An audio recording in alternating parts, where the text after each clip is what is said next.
나마미타불. 옷은 입이 빠르네. 그럼 잘 보네.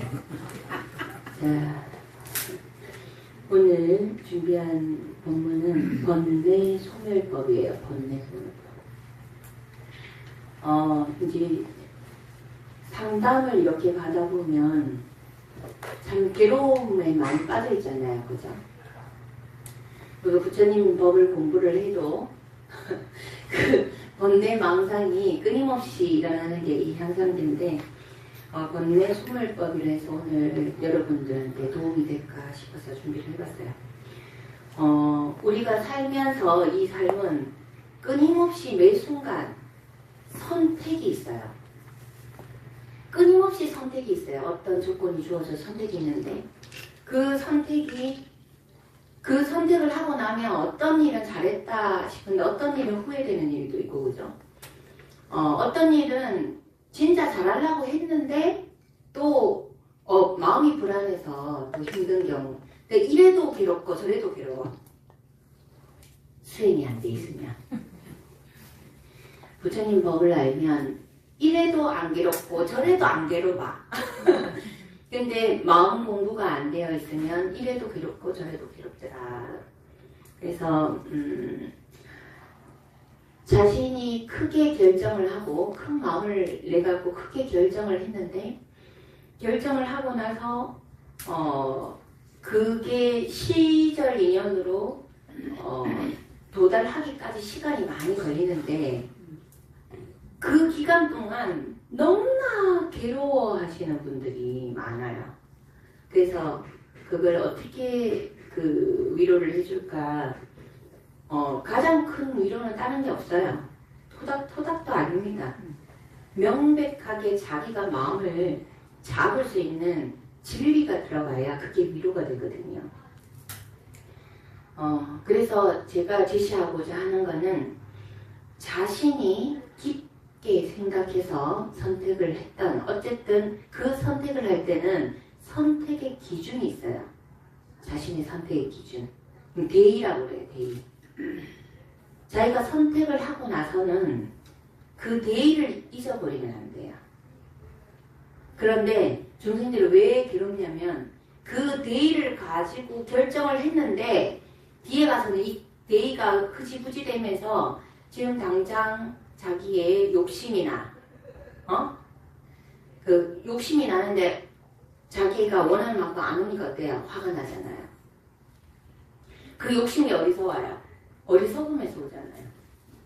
그래서 번뇌 망상을 가라앉히는 방법을 그냥 결론적으로 딱 얘기하면 자기가 한 선택에 대한 대의를 성성하게 잡고 있어야 되고, 그리고 그 선택으로 오는 모든 것들은 기꺼이 다 받아내야 돼요. 그러면 이 세상에 그 많은 현상계의 선택들이 무조건 옳고 좋고가 있을까요? 무조건 틀리고 잘못됐다 이게 있을까요? 그렇지 않아요. 그죠? 이 세상은 옳고 그름도 없고, 그죠? 그게 왜 그러냐면 모든 것에는 일장일단이 있어요. 하나의 장점이 있으면 단점이 있다라는 거죠. 그러면 내가 어떤 대의를 가지고 선택을 했어. 그러면 그 큰 골자를, 큰 뼈를 선택을 해서 큰 나무를 선택했으면 그 가지를 칠 줄 알아야 되는데 우리는 그걸 못해요. 그래서 괴로운 거거든요. 그래서 단점을 기꺼이 받아내는 게 이제 그 고통을 소멸하는 건데, 이런 괴로움이나 고통이 어디서 오냐? 정말 탐진치에서 와요. 치심이, 우리가 무명중생, 세상은 밝은데 내가 눈을 감고 있으면서 장님징세를 하면서 세상이 어둡다라고 해요. 그 눈을 떠야 되는데 그 눈을 뜨는 게 그냥 내가 눈을 뜬다고 떠지는 게 아니에요. 진리가 들어가야 된다는 거예요. 진리가.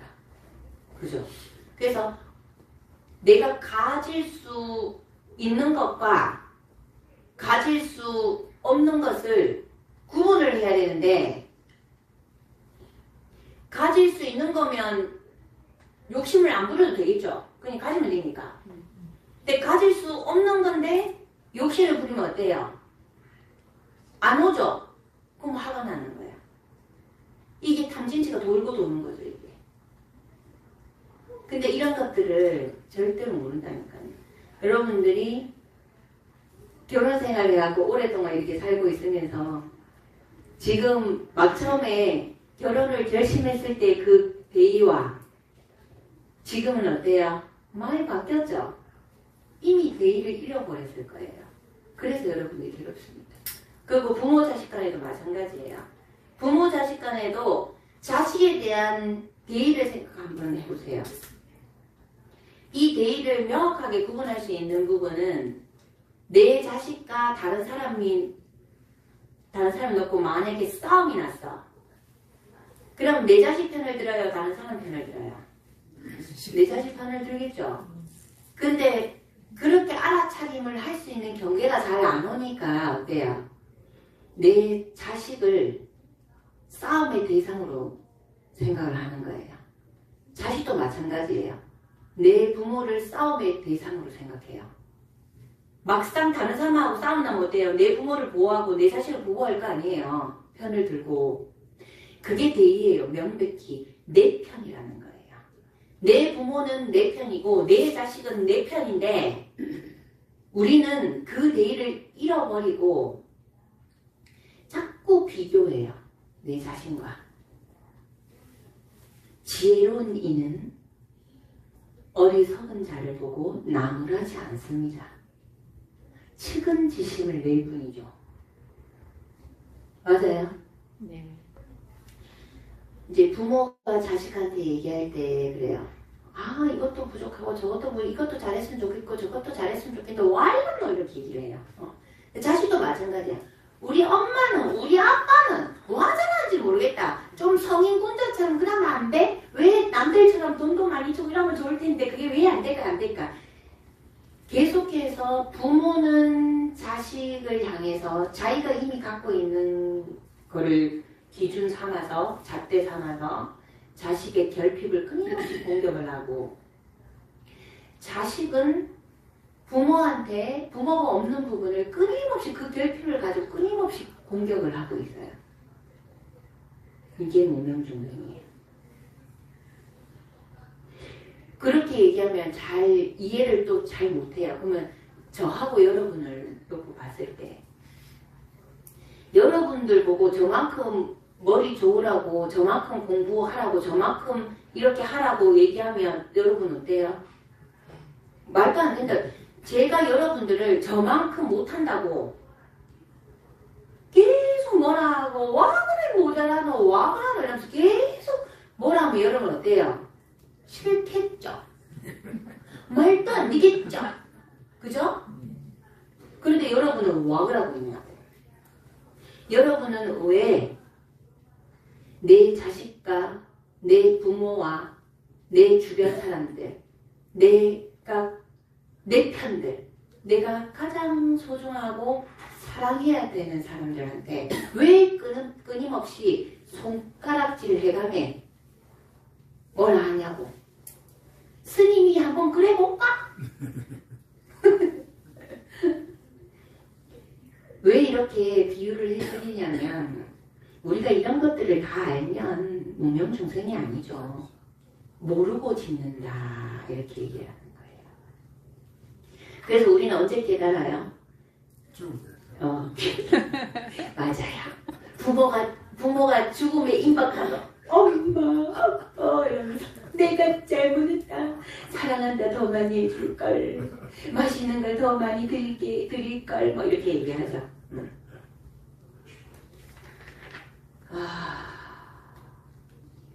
그래서 많은 선택들이 있어요. 사람을 선택하는 것도 없고 일을 선택하는 것도 그렇고 많은 선택이 끊임없이 선택이에요. 그래서 이 세상은 선택과 책임이 전부인데 이 선택과 책임에서 내가 고통스럽지 않으려고 하면 어떻게 하는가. 선택과 책임인 건 아는데 힘들다 이 말이지. 그래서 조금이라도 덜 힘들게 하는 방법이 뭘까? 어떤 말로 위로를 해줘야 될까라고 제가 곰곰이 깊게 사유를 해보니 반드시 어떤 선택을 하든 그 선택에는 대의가 있어요.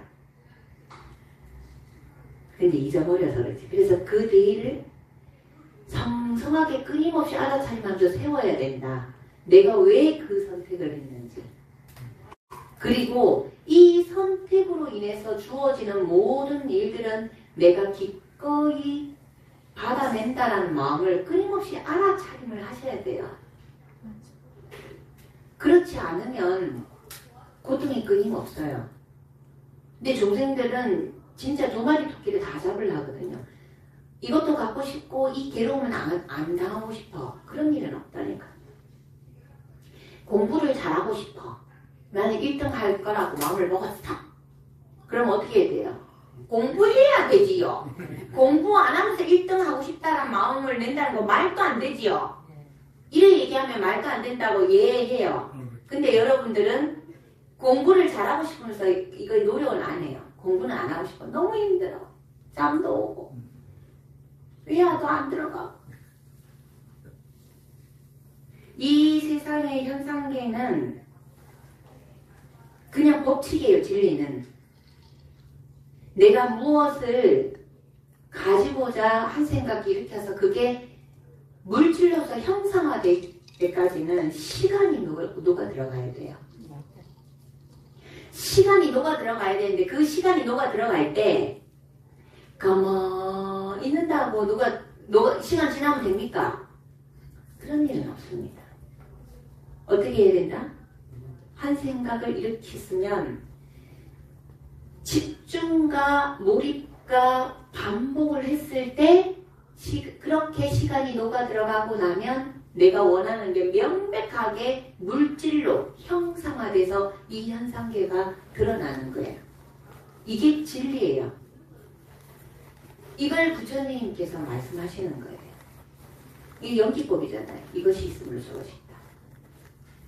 근데 한 생각 일으켰다가 집중과 몰입과 반복을 안 하면 어떻게 되겠어요? 그냥 사라지는 거예요. 없어지는 거예요.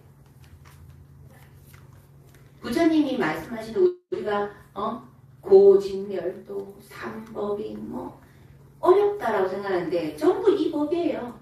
이 말씀인 거예요. 그래서 여러분들이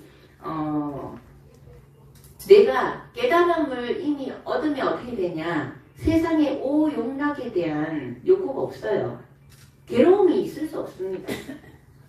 그리고 내가 깨달음이 있으면 내가 한 선택에 대해서 기꺼이 책임을 집니다. 받아냅니다. 지금도 여러분들은 많은 선택을 하고 있고 많은 경계에 놓여져 있는데 그렇다면 이미 주어진 거에서 후회를 해본들 소용이 없잖아요. 그죠? 그러면 어떻게 되나? 내 몸과 마음을 오롯하게 건강하게 세워놔야 된다는 거예요. 여러분한테 제가 항상 얘기하지만 뇌는 현실과 상상을 구분을 못합니다. 현실과 상상을 구분을 못해요. 실제로 일어나고 충격받잖아요. 그러면 스트레스 호르몬부터 시작하고 막 분비되고 막 그죠? 그렇게 되죠? 힘들죠? 근데 한 번의 그 일로 인해서 사람이 병드는 게 아니라고요. 그 한 번의 쇼크를 먹었는데 뇌는 구분을 못 하잖아요. 내가 그때 그 일을 떠올려. 그러면 뇌는 그때처럼 똑같은 쇼크를 먹어요. 그래서 가해는 한번 타인으로 해서 가해를 내가 한번 받았다면 그 이후에 나를 병들게 하고 나를 죽이는 것은 그 가해자가 아니야. 내 생각으로 내가 나를 죽이는 거예요. 이걸 보고 부처님께서 두 번째 하살을 맞지 말자 그랬어요. 첫 번째 하살은, 첫 번째 도가살은 이 현상계에 윤회 속에 살아가는 이 현상계에는 환경이나 인연에 따라 얼마든지 이 첫 번째 도가살은 꽂힐 수밖에 없대요. 조건 자체가. 그런데 우리가 마음 공부하는 것은 두 번째 독화살은 맞지 마라. 첫 번째 독화살은 이 현상계에 내가 살면서 어쩔 수 없이 맞을 수 있는 것이다. 일이 일어나니까 나만의 문제가 아니니까 어우러져 사니까. 하지만 두 번째 독화살은 뭐다? 내가 스스로 마음으로. 첫 번째 독화살은 독도 아니야. 별로 독하지도 않아. 근데 자기가 만드는 두 번째 독화살은 이야 그렇게 치밀할 수가 없어. 하루아침에 만드는 것도 아니고 끊임없이 만들어. 만리장성을 쌓아가면서 그 독을 연구해갖고 독을 연구 또 이렇게 하고 농도가 막 첫 번째 화살의 농도가 1이라면 두 번째 농도는 막 100배야 막 진해 막 거의 뭐 숨을 못 쉴 지경이야. 그래서 부처님 법은 두 번째 독화살을 맞지 말자. 그러면 우리가 지금 금방 스님이 얘기한 그게 그거예요.